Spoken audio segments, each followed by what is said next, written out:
நாகர்கோவிலில் ஒரு போதகர், எங்களுக்கு தெரிந்த ஒரு போதகர், அவர் ஒரு விஷயம் அவங்க பேர பிள்ளைக்கு பர்த்டே ஃபங்க்ஷனுக்கு இன்வைட் பண்ண வந்திருந்தார். நீங்க கண்டிப்பா வரணும்னா, சரி பார்க்குறேன்ல, கண்டிப்பா வரணும். என் மகளுக்கு தேவன் பேர பிள்ளையோட ஃபர்ஸ்ட் பர்த்டேக்காக இது வைக்கல, என் மகளுக்கு கர்த்தர் செய்த அதிசயத்தை சொல்றதுக்காக வச்சிருக்கிறேன்.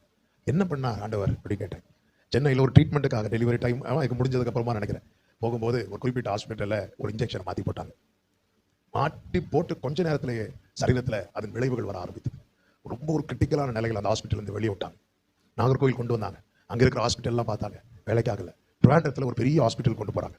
அந்த ஹாஸ்பிட்டலில் போய் ஐசியூவில் அட்மிட் பண்ணுறாங்க. எல்லாம் செக் பண்ணி பார்த்துட்டு அந்த டாக்டர்ஸ் அந்த பாஸ்டரை கூப்பிட்டாங்க.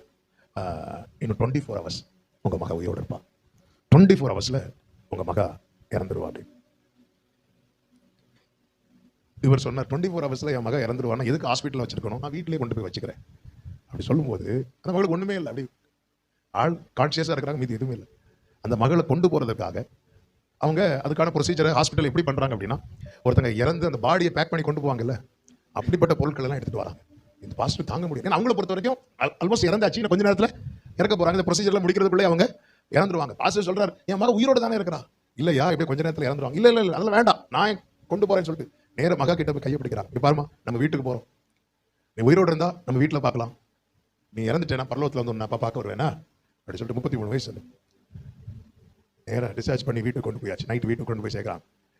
அடுத்த நாள் மாலை வர டாக்டர்ஸ் கொடுத்த டைம் இருக்கு. அவர் காலையில் வழக்கம் போல ஒரு குறிப்பிட்ட மலை பக்கம் ஒரு இடத்துல போய் ஜோமன் போவார். ஏதாவது ஒரு வார்த்தை, ஆண்டவர் உங்க சித்தனை எடுத்துருங்க, ஆனால் இல்லை நீங்கள் காப்பாற்றுவீங்கன்னு அதுக்கான ஒரு வார்த்தையை மட்டும் தந்துருங்க ஆண்டவரே. ஜோமனி 2 மணிக்கு ஒரு ஜோமனி பார்க்குறார், ஒரு வார்த்தை இல்லை.